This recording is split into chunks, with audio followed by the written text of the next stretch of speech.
Então, nós estamos no Salmo 117, esse é o menor salmo de todos, esse é o menor capítulo da Bíblia, né? E eu estava olhando aqui, antes de começar a meditação, o pouco ele não fica no meio da Bíblia também, bem pouquinho, ele está quase no meio, né?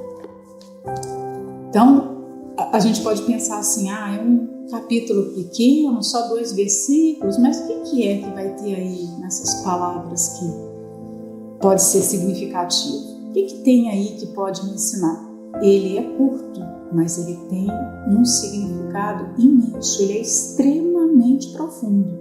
O apóstolo Paulo citou esse salmo aqui na sua carta aos Romanos. Está lá em Romanos 15, não me lembro o versículo, mas eu até coloquei essa observação.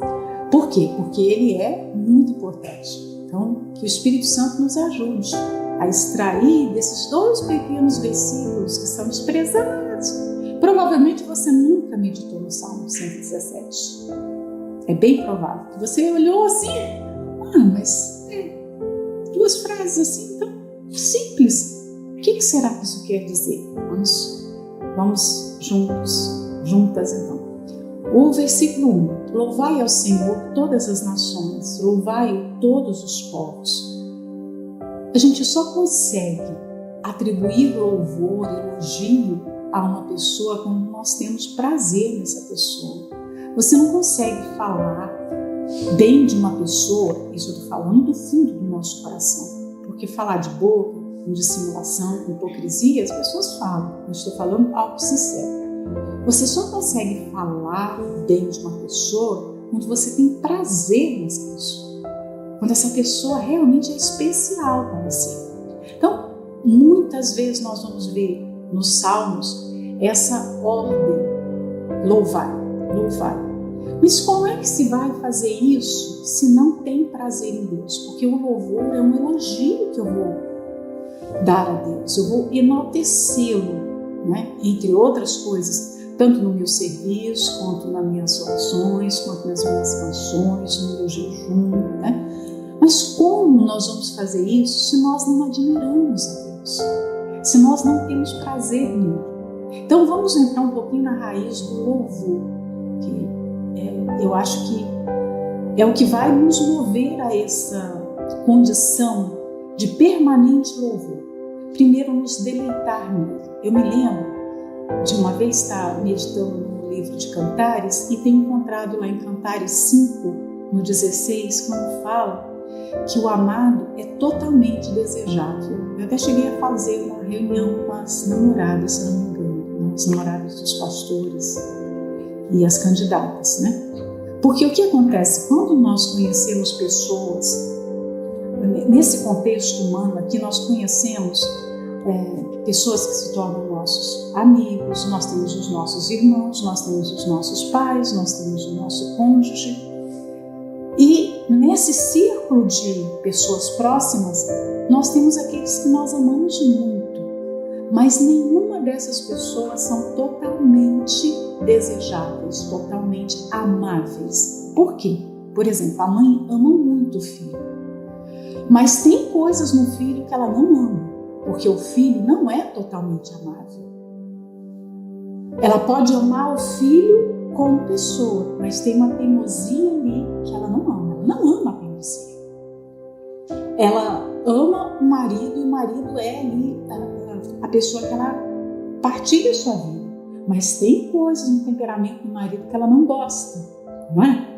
Tem coisa no jeito de ser dele, de agir, de reagir, que a esposa não gosta. E é assim com todos os seres humanos. É completamente compreensível isso. Não existe um ser humano nesse mundo que seja 100% amável. Tem facetas na pessoa que a gente não gosta muito. E se nós formos escolher pessoas para amar, que sejam 100% amáveis, nós não vamos amar ninguém, né? É como uma pintura. Eu me lembro quando eu estava aprendendo a pintar. Um é o quadro de distância, o outro é o quadro de perto. Vocês já fizeram esse exercício? O quadro está lindo de longe, principalmente o estilo impressionista, o estilo de Monet, de Manet. Todos os pintores da da ala impressionista. Você olha de longe, você consegue ver a pessoa, o rosto. Você chega de perto, só tem um tracinho no lugar do olho assim. Não tem olho, só tem um tracinho, um risquinho. Aí você fala, mas como que eu vi o olho de longe? Não é? Como é que eu vi? A Monet pintava muito os seus jardins, né?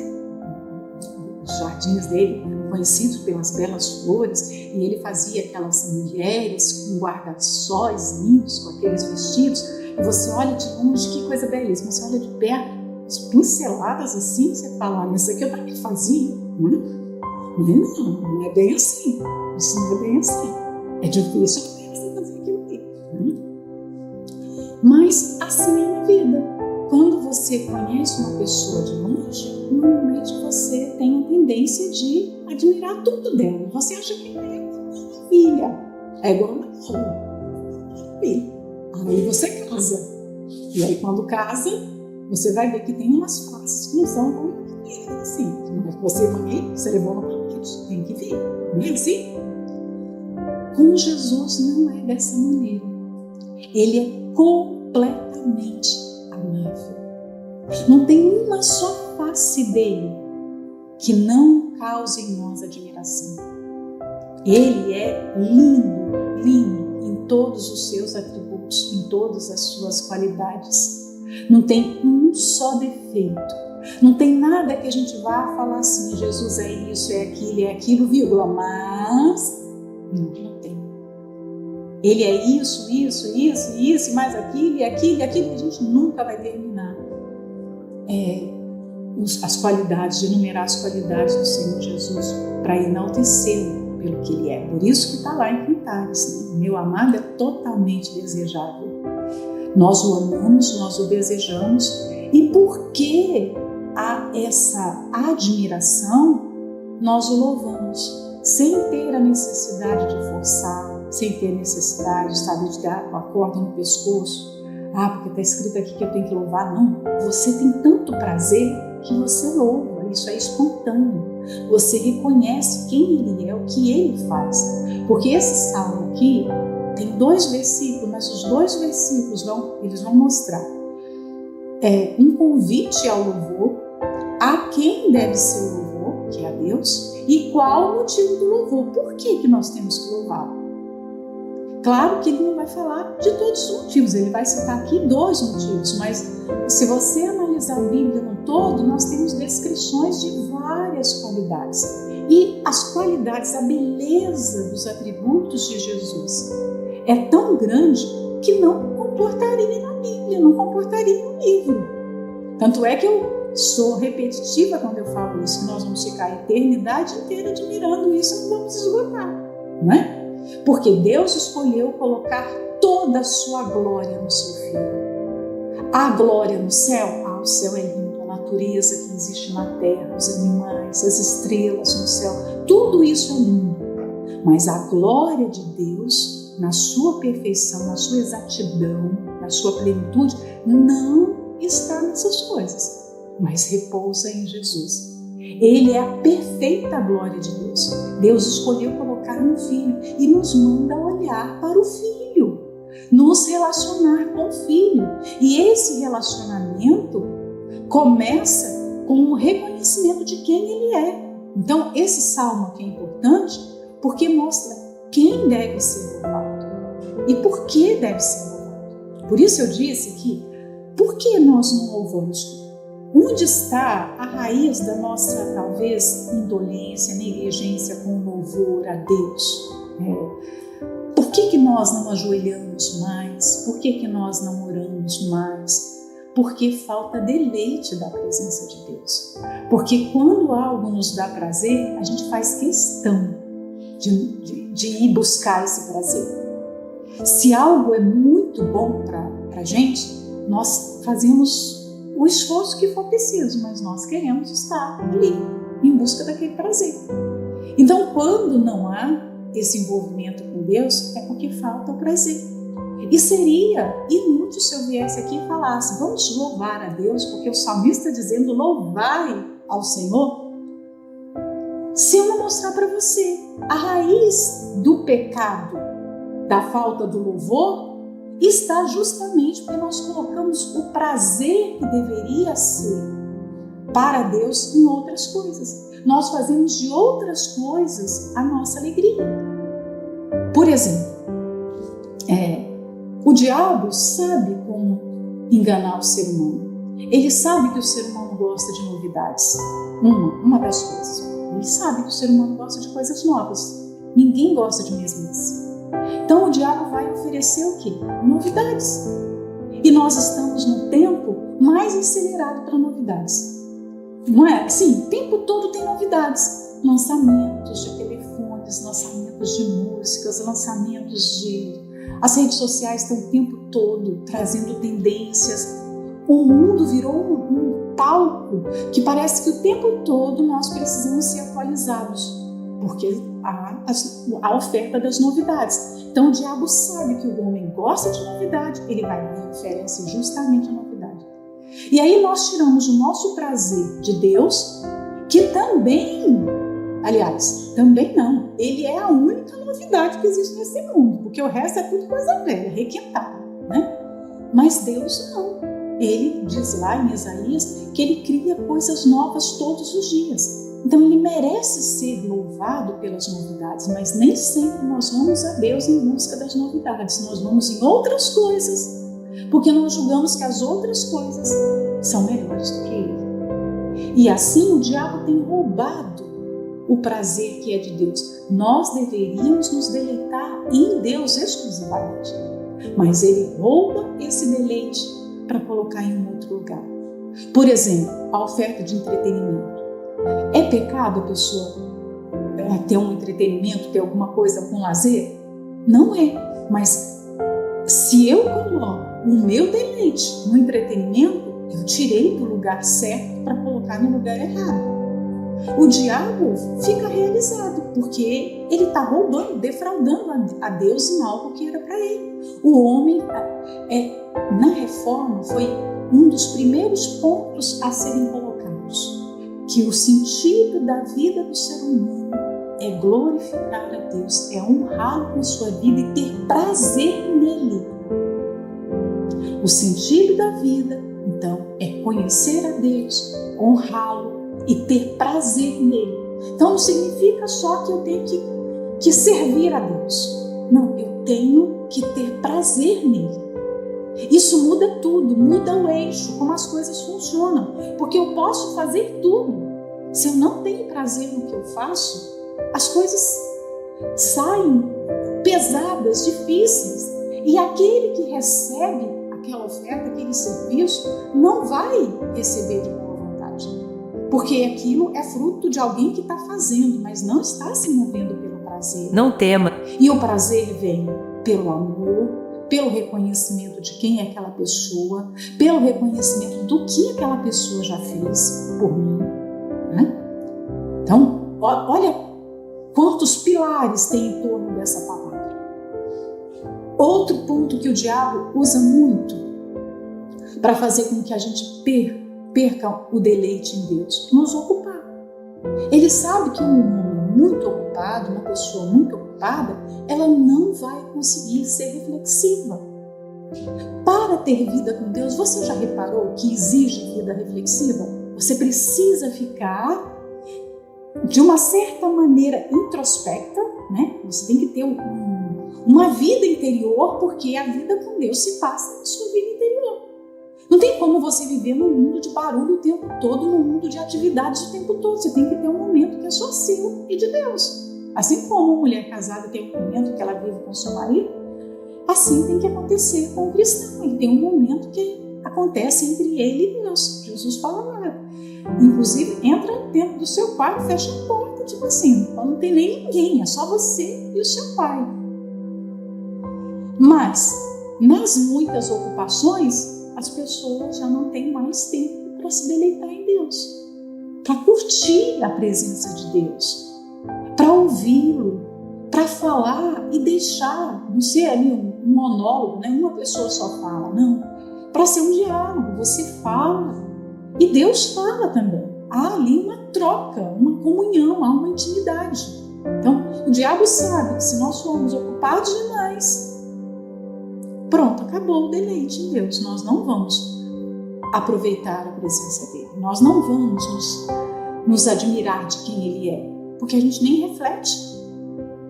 Por exemplo, por que tem a oração antes da comida? Porque nós precisamos fazer tempo para pensar.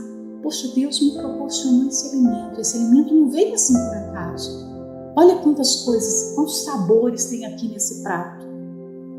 Então, quando eu oro para agradecer, não é só reconhecer porque Deus me deu a comida. É reconhecer porque Deus é Deus na minha vida. Então, quando eu levo o relacionamento para esse nível, eu consigo louvar. Louvado seja o Senhor, porque o Senhor me deu essa comida. Mas se eu não tenho esse momento, eu acho que a obrigação de Deus é me dar comida todo dia. É a obrigação de Deus me dar saúde, é a obrigação de Deus me dar oxigênio, é a obrigação de Deus. Como se ele fosse obrigado a tudo. Quando ele não é obrigado a nada. Me fala, o que Deus é obrigado? Quem é que pode chegar e falar, o Senhor é obrigado a isso, o Senhor é obrigado àquilo, o Senhor é obrigado àquilo? Ele deixou promessas que nós podemos pedir a Ele que se cumpram, nós podemos pedir a Ele que se lembre, e isso, claro, que não é no sentido literal, que Ele não se esquece de nada, mas isso não significa que nós podemos colocar a faca no pescoço dele e falar, o Senhor tem que fazer. Não, de maneira nenhuma. No relacionamento com Ele não faz isso conosco. Mãe, olha só o nível. Então, a falta do louvor mora exatamente aí. Nós admiramos pouco a Deus. Admiramos pouco quem Ele é e o que Ele faz. E a raiz também para a ingratidão está justamente aí. Nós também retribuímos pouco porque perdemos essa consciência de que tudo veio dele. Então, outro ponto que o diabo tem usado muito, muito, muito na nossa geração, o conceito de verdade. As pessoas estão diante de tantas coisas que são conceitos, que são verdades desse mundo, que as pessoas estão confusas. No meio evangélico, se você parar para avaliar, o que mais tem são doutrinas. Um crê de uma forma, a mesma palavra, o mesmo versículo, tem N vertentes. Por quê? Porque o diabo sabe que se ele espalhar diversos conceitos, as pessoas vão se perder, porque elas vão tentar entender todos os conceitos. Uma das coisas que eu abri mão e que me fez muito bem é não querer entender tudo. Não preciso. Eu já passei por essa fase. Peraí, deixa eu tentar entender por que essa pessoa fala assim. Por que acontece isso? E você vai entrar na confusão daquele pensamento. Sem se dar conta que por detrás daquele conceito tem um demônio. O demônio da confusão. O demônio, o mal que quer que a gente se contamine e perca a fé. Então, eu abri mão. Isso aí é uma coisa e que não me faz falta, que me dá paz mental, uma paz interior tremenda, né? Não preciso entender. Aliás, nem o que eu creio eu preciso entender muito. Eu vou entender o que Deus quer que eu entenda. E tá ótimo, não é? Ele mesmo chegou falando para os discípulos que eles não iam entender tudo. Então tem coisas que nós não vamos entender na Bíblia. E é Deuteronômio 29:29. As coisas reveladas são para nós e para os nossos filhos, e as encobertas são do Senhor. Não é? As reveladas já são muitas, já é grande demais para a gente praticar. E aí as pessoas querem ir atrás de outras. Né? É uma loucura. Então, como nós vamos nos deliciar no amor de Deus? Como nós vamos encontrar deleite em Deus? Fazendo tempo para estar com Ele, fazendo tempo para a palavra, colocando a nossa consciência no lugar certo, colocando a nossa percepção de realidade espiritual de forma correta. Quando você lê Ezequiel 16, que Deus fala, para mim é o capítulo mais forte da Bíblia.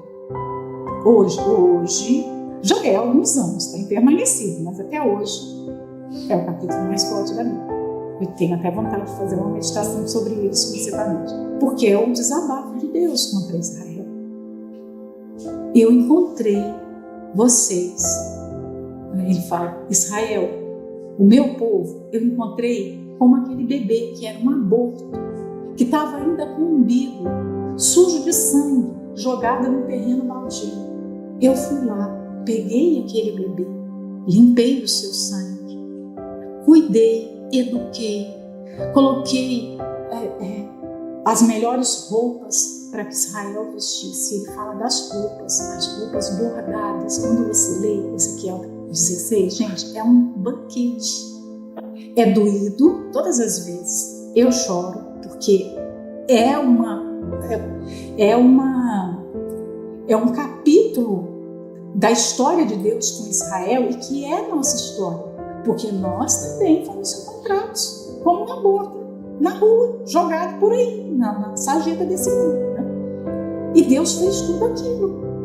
E ele fala lá das vestes bordadas, do linho fino, te vesti de seda.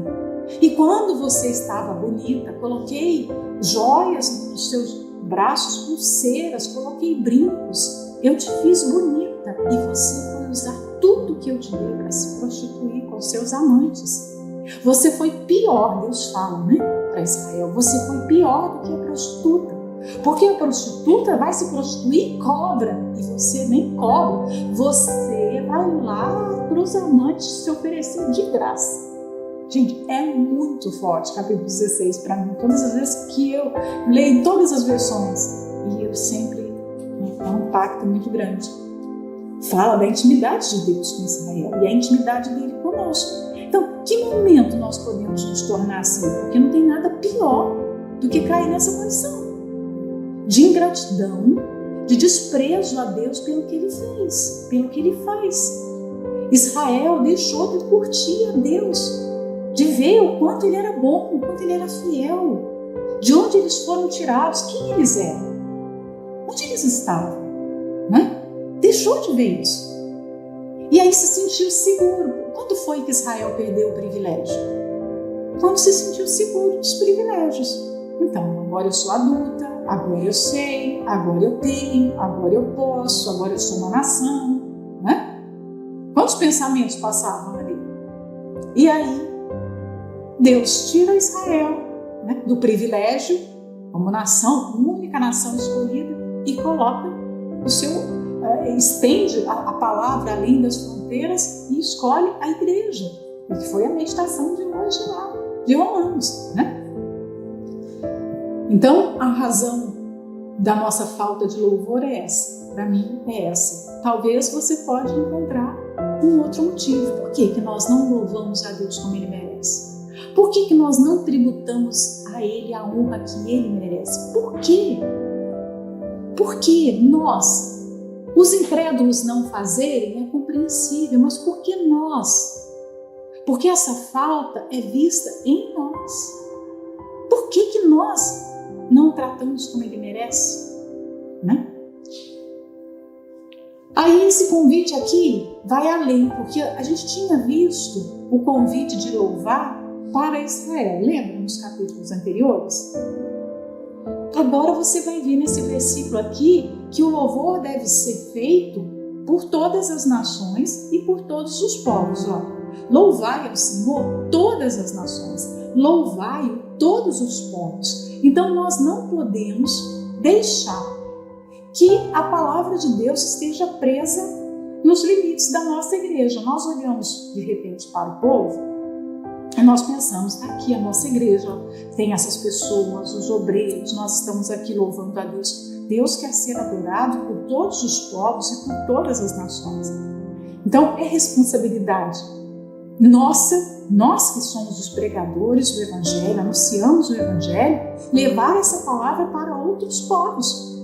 Porque essas pessoas precisam conhecê-lo para depois louvar. Porque eu não posso chegar lá fora, não posso, por exemplo, vocês que estão em países, né, que a palavra ainda não foi tão difundida, é pouco conhecida. Como é que você vai chegar para uma pessoa que nunca ouviu a palavra e falar para ela, louvai ao Senhor? Ela não conhece, como ela vai louvar? Se os que conhecem não estão louvando, como é que vai chegar para o incrédulo e falar, você tem que louvar o Senhor? Não, você tem que primeiro conhecer o Senhor, não é? Primeiro conhecer, depois ele vai louvar. Porque se eu mando louvar, que ele é obrigado a louvar, ele pode até falar, louvado seja o nome do Senhor, mas vai ser hipócrita isso. Isso não é real, não é? O louvor que agrada a Deus é um louvor sincero. Então é responsabilidade nossa ter esse caráter missionário. O cristão é alguém que vive sabendo, que vive consciente que precisa pregar o evangelho. Porque se nós estamos num bairro, aquele bairro precisa conhecer Jesus. Nós estamos numa cidade, aquela cidade precisa conhecer Jesus. Nós estamos numa nação, aquela nação precisa conhecer Jesus. Lembra do que está escrito lá em Apocalipse? O versículo é assim, até coloquei ele aqui, Apocalipse 7:9. Depois destas coisas, vi, João, né, com as visões, vi e eis grande multidão, que ninguém podia enumerar, de todas as nações, tribos, povos e línguas, em pé, diante do trono e diante do Cordeiro, vestidos de vestiduras brancas com palmas nas mãos. Então, Deus tem um povo em todas as nações, em todos os lugares. Nesse dia aqui, imagina, João teve um vislumbre, né? Ele teve a visão do que iria acontecer milhares de anos depois. A visão dele foi há 2000 anos atrás, né? Mas a gente não sabe como é que isso vai acontecer, só que ele já viu. E Deus tão bom, deixou revelado na palavra. Outro motivo para a gente louvá-lo demais, demais. Olha isso aqui. Deixou, ele não precisava. Ele podia ter deixado uma folha só para a gente, não podia? Eu falo que se tivesse uma folha já teria tudo que é necessário para a salvação, mas ele deixou tanta coisa maravilhosa, né? E aí Deus vai ter um povo, olha só, de todas as nações. Hoje nós estamos numa nação e paira sobre nós a responsabilidade de fazer um povo nessa nação, porque Deus vai ter um povo em todos os tempos. No ano de 2023, como ele teve no ano de 2022, no ano de 2020, como ele teve em 1900, como ele teve na época dos valdenses, como ele teve na época dos puritanos, dos morávios, como ele teve na época de muitos outros povos. Quando você para analisar a história da igreja primitiva, Deus foi levantando pessoas, nós estudamos isso em Atos. A gente para analisar como é que o evangelho chegou nessa cidade, não foi assim? Quantas cidades nós vimos? Como é que chegou? Como que era o nome da cidade dos portos, onde Venda Nova, não é? Onde eles foram encontrar com Paulo? 3 vendas. Então, como é que o evangelho chegou? Como é que Deus fez para o evangelho chegar em 3 vendas, por exemplo? Porque a gente estava acompanhando passo a passo da igreja primitiva, você via tudo. Esse saiu daqui, foi para cá, esse saiu daqui, não era assim? A gente não estava? Esse apóstolo foi para cá, aquele foi para lá. Então parece que a gente está no controle de onde a palavra está, mas de repente a palavra aparece em outros lugares. Como é que a palavra chegou aqui? Deus faz esses milagres, mas Ele faz através de pessoas. Então Deus tem uma igreja em todas as épocas. Antes da reforma, quando você analisa o período de trevas da Idade Média, houve um período terrível para a igreja, né? Mas mesmo naquele período, Deus tinha um povo. Quando você estuda sobre os valdenses, eles se escondiam nas cavernas. Quantos massacres aconteceram?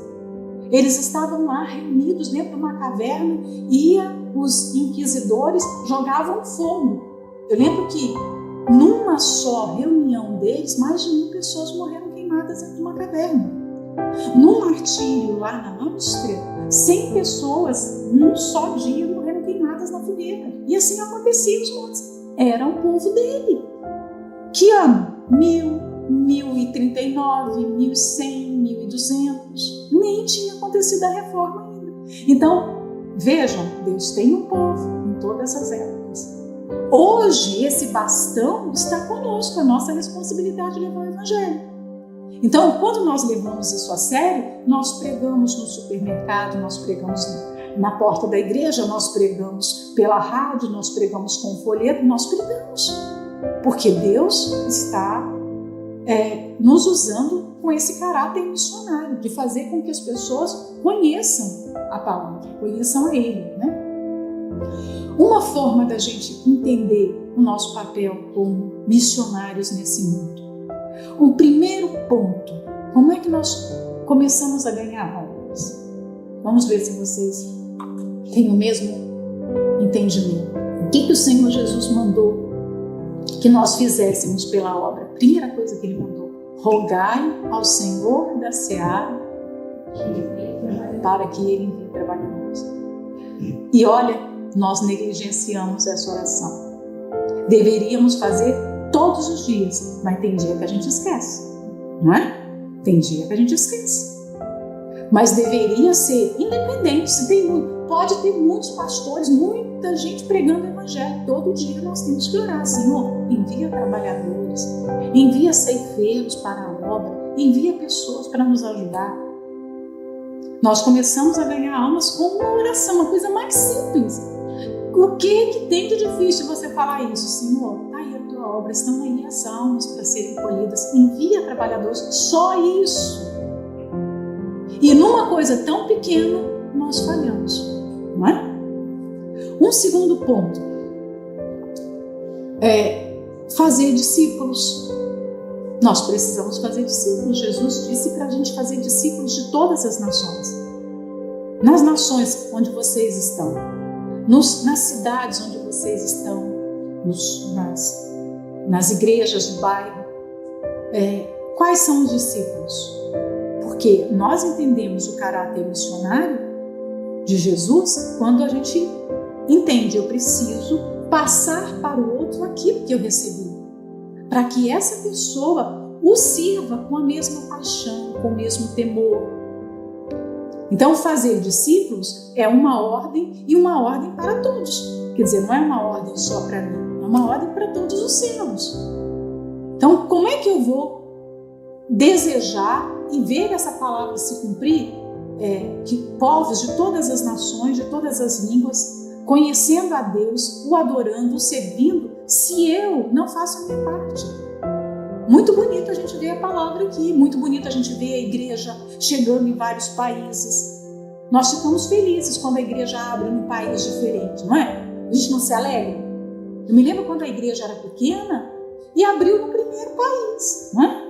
E o segundo e o terceiro, a gente ficava contando nos dedos, lembra disso? Hoje a gente não tem mais tempo para contar, né? Às vezes a gente nem sabe, porque passou de 100 a gente já começa a ficar meio perdido, né? Mas era a nossa alegria. Poxa, Deus está levantando pessoas no nosso meio, e essas pessoas estão sendo enviadas.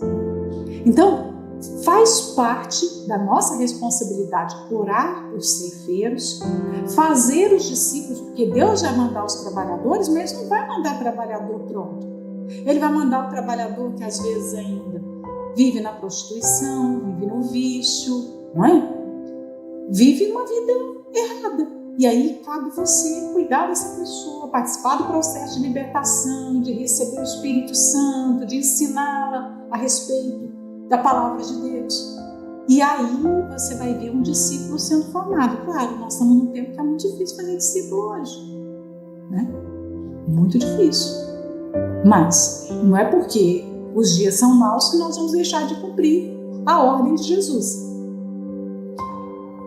Israel perdeu esse privilégio. Um dos pontos que vale a pena falar aqui. Porque antes, Deus era visto apenas como o Deus de Israel. Hoje, Deus é visto como o Deus de todos os povos. E que coração extraordinário esse de Deus, não é? Porque Ele poderia ter escolhido não se revelar para os outros povos, né? Ele poderia. Eu estava lendo uma profecia, acho que esqueci agora, uma delas é Ezequiel, a outra acho que é Isaías, quando fala que Deus vai, nos últimos tempos, o Egito vai se converter. Você já deve ter lido, o Egito vai se converter. né? Deus fala de Sodoma. Poxa, mas Sodoma foi destruída. Mas há misericórdia em Deus para todos esses lugares. Que coração extraordinário do nosso Deus, né? Mas nós precisamos aprender com a história de Israel. Israel teve privilégio. Não fez caso do privilégio, o privilégio foi tirado. Deus é esse Deus que quer que nós venhamos reconhecê-lo. Olha, eu tenho esse alto privilégio de servir. Que privilégio estar numa nação, que privilégio cuidar de pessoas, que privilégio levar a palavra de Deus, ensinar as pessoas, que privilégio. Então eu preciso corresponder a esse privilégio, né? E eu falei que Paulo citou esse versículo, né? Está aqui no Salmo 15, perdão, o Salmo 117, versículo 1, está em Romanos 15, você pode ler do 7 até o 11, ele está falando da obra de Jesus.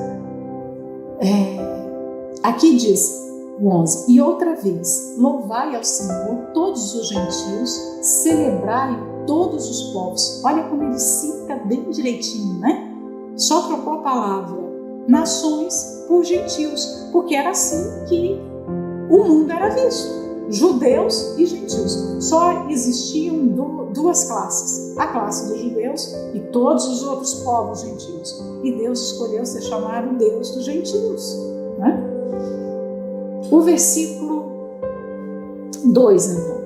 Porque a sua benignidade é grande para conosco, e a verdade do Senhor dura para sempre. A bondade de Deus, se Deus fosse só bom, já seria maravilhoso. Maravilhoso. Que bondade extraordinária Ele tem, né? Mas a gente sabe que Deus não é só bom, né? Aqui está falando, ele coloca, aqui entra a última parte do versículo. Por que é que nós devemos louvar? O porquê aqui começa a frase já. O motivo do louvor. Porque Ele é extremamente bondoso, benigno, né? E nós precisamos reconhecer essa bondade dele na nossa vida. A razão do louvor incessante a Ele e do nosso serviço dedicado a Ele é porque Ele é muito bom, né? Nós não merecíamos essa bondade, porque uma coisa é você ser bom para uma pessoa que também é boa, né? Pais bons para filhos bons é uma troca. O filho é maravilhoso e o pai também é maravilhoso, então há uma troca. Mas nós somos bons? Não. Jesus disse que nós somos maus e somos mesmo. Mas Deus é bom para conosco. Nós merecíamos bondade? Não, nós merecíamos ira. Mas Jesus é bondoso para conosco. Ele não derramou em nenhum momento a sua ira sobre nós. Ele poderia, né? Quando os discípulos saíram daquela aldeia dos samaritanos que tinham rejeitado a palavra, os discípulos perguntaram para Jesus: nós podemos pedir para descer fogo do céu para queimar esse povo? Olha que paciência de Jesus. Vocês não sabem que espírito vocês são? Quer dizer, eu não tenho esse tipo de conduta. Vocês já me viram mandar descer fogo do céu para queimar alguém? Olha isso, né? Mas às vezes nós recebemos bondade. Olha só, nós deveríamos receber ira. Recebemos bondade, mas devolvemos ira. Pagamos com o mal. Os discípulos estavam recebendo a bondade, porque a bondade andava ali entre eles de carne e osso. Mas o que os discípulos estavam querendo? Acabar com todo mundo, com a aldeia dos samaritanos. Imagina, descer fogo do céu. Isso aí é bem o que nós somos. Isso é bem o que nós somos. É muito fácil você encontrar uma pessoa que foi muito ajudada por alguém. É a parábola lá do credor incompassível, né? Ela teve a sua dívida perdoada. Ela foi lá pedir misericórdia, ela teve a sua dívida perdoada. Mas quando chega a vez dela de perdoar a dívida do outro, que é desse tamanho, assim, bem pequenininha, ela já não tem a mesma misericórdia, ela não tem a mesma bondade. Então, nós devemos ser muito gratos porque nós não merecíamos essa bondade, né? E aqui o salmista fala que a bondade dele, a benignidade de Deus é grande, né? Não é grande em volume, Nós não precisamos entender em volume, ela é grande em eficácia, em poder. É uma bondade que assim, Senhor, eu preciso de um caminhão de bondade. Não é o tamanho da bondade que está em questão aqui. É o quanto ela é eficaz para penetrar dentro do ser humano. Né? Nós, como pecadores, nós precisamos de uma grande bondade. Se Deus tivesse pouca bondade, não seria suficiente para nós, porque nós somos muito maus, nós somos maus, pecadores. Mas aí a gente pode aqui descansar nessa palavra, que a benignidade de Deus é grande. Então, quando você olha para os seus pecados, você olha para a sua miséria, para as suas imperfeições, para os seus erros, você erra mesmo quando você quer acertar, você falha quando você deveria acertar, porque você já aprendeu aquilo. Você fala, mas Senhor, tem misericórdia de mim. Aí vem essa benignidade que é grande. Ele não nos joga fora, Ele não nos rejeita. Né? Ele poderia ter rejeitado o filho pródigo. Deus é aquele pai que o filho pródigo, errado, todo sujo, ele vai correndo em direção ao seu pai, e seu pai vai correndo na sua direção e o abraça, quando ninguém queria abraçar. Ele tinha vindo do chiqueiro. Quem é que quer abraçar alguém que veio do chiqueiro? Vocês já lavaram o chiqueiro alguma vez na vida?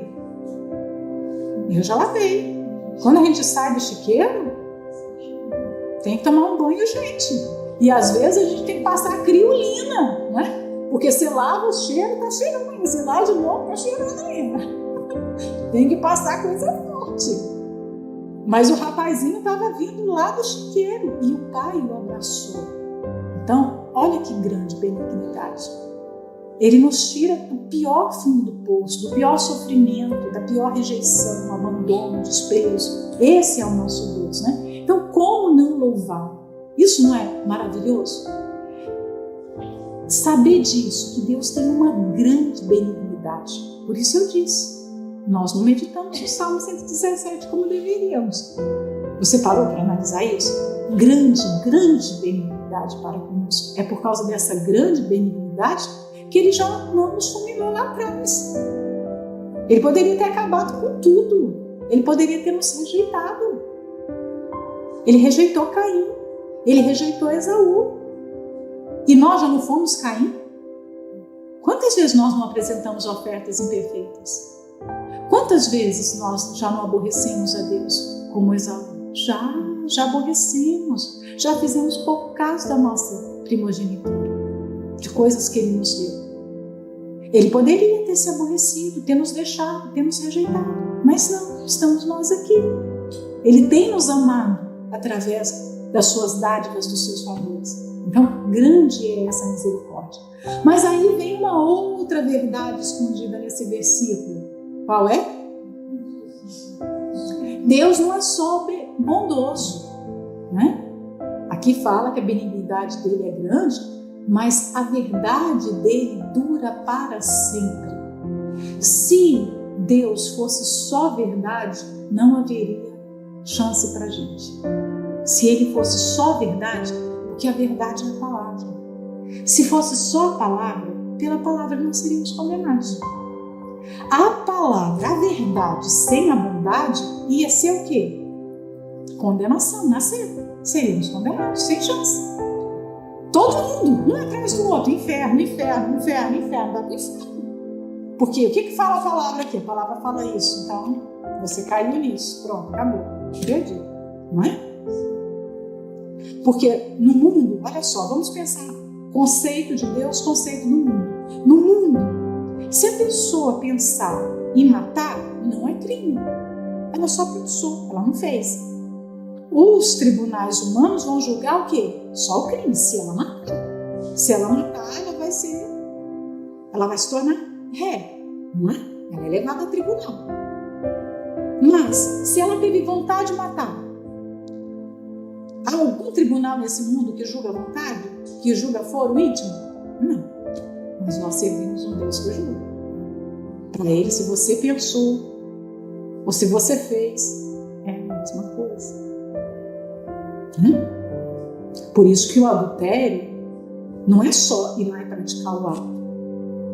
assistiu um filme pornográfico, desejou aquela pessoa lá no filme pornográfico, adulterou com ela. Jesus disse, só de você ver e ter vontade, eu já adulterou com ela. Olha só o nível. As pessoas falam que na graça ficou tudo fácil no Novo Testamento. Então, se viu, esse desejo tem que confessar no adultério já. Isso é segundo Jesus.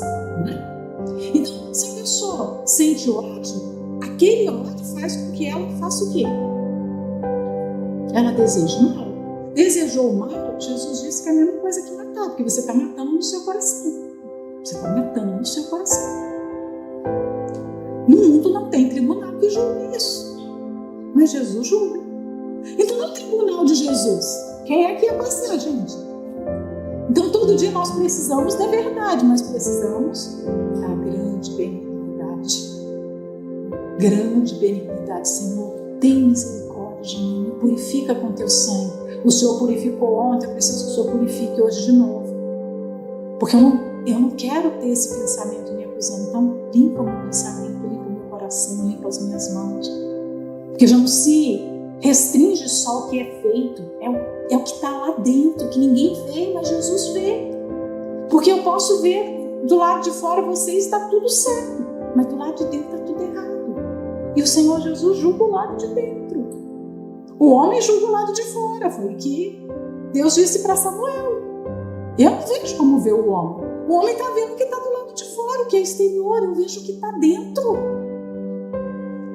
Então, em Jesus, bondade e verdade se uniram, que é João 1,17. A graça e a verdade deram as mãos numa só pessoa. Por isso que nós vamos até Ele e não somos rejeitados, porque Ele não tem só a verdade. Ele tem a verdade, mas tem a misericórdia para nos receber. Porque se Ele for julgar só com a verdade, estamos perdidos. Se Ele for julgar só com bondade, a gente vai fazer pouco caso dessa bondade. Então tem o quê? Bondade e verdade. Tem a palavra, né? Você vai ver a palavra e a graça.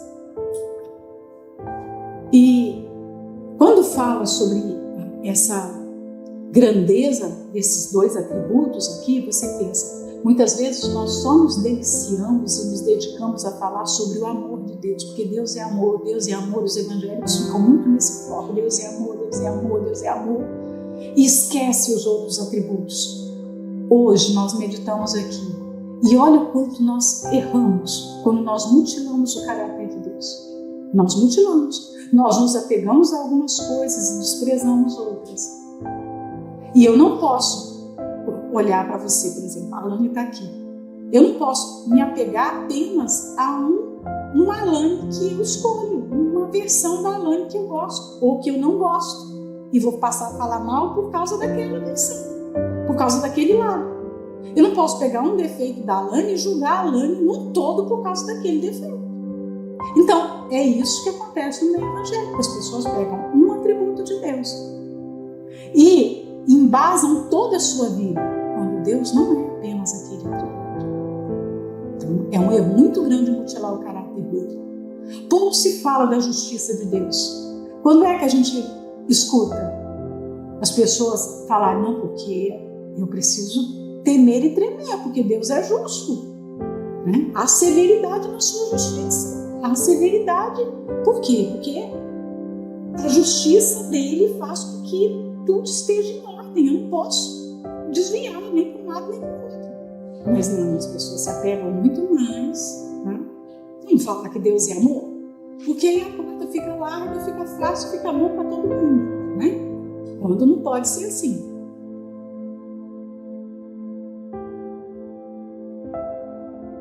Eu gostaria de pedir a você que ainda não é inscrito aqui no canal, que você se inscreva e ative todas as notificações para que assim que suba um novo vídeo, você seja avisado que tem vídeo novo aqui no canal. Todos os dias estaremos postando vídeos aqui que vão ajudar você. Vamos começar essa série de meditação do livro de Salmos. Todo dia uma meditação do livro de Salmos. para que você possa estreitar o seu relacionamento com Deus. Então, se esse vídeo te ajudar, compartilhe ele com quem você conhece, envie nos seus grupos do WhatsApp, abençoe a outras pessoas, assim como você será com certeza abençoado com esse vídeo.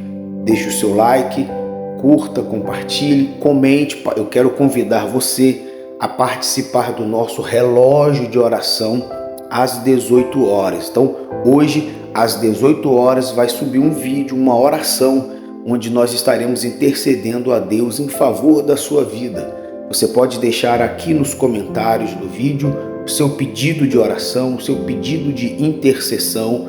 Você pode deixar aqui os nomes para quem você deseja dedicar essa oração. E hoje, às 18 horas, eu convido você a orar conosco. Vai subir um vídeo, uma oração, e será incluído nessa oração todos os pedidos e nomes que serão colocados aqui nos comentários, tá bom? Se você gostou dessa meditação, deixe o seu like, curta, compartilhe esse vídeo para aqueles que você sabe que serão abençoados com esta mensagem, com esta meditação, assim como você foi abençoado. Fortaleça a fé de outras pessoas, assim como a sua fé foi fortalecida através dessa meditação, desse devocional da palavra de Deus. Então, compartilhe. Vamos semear essa palavra para que ela chegue ao máximo de pessoas possível, tá bom? Se inscreva no canal, caso você ainda não seja inscrito. Deus te abençoe e até o nosso próximo vídeo.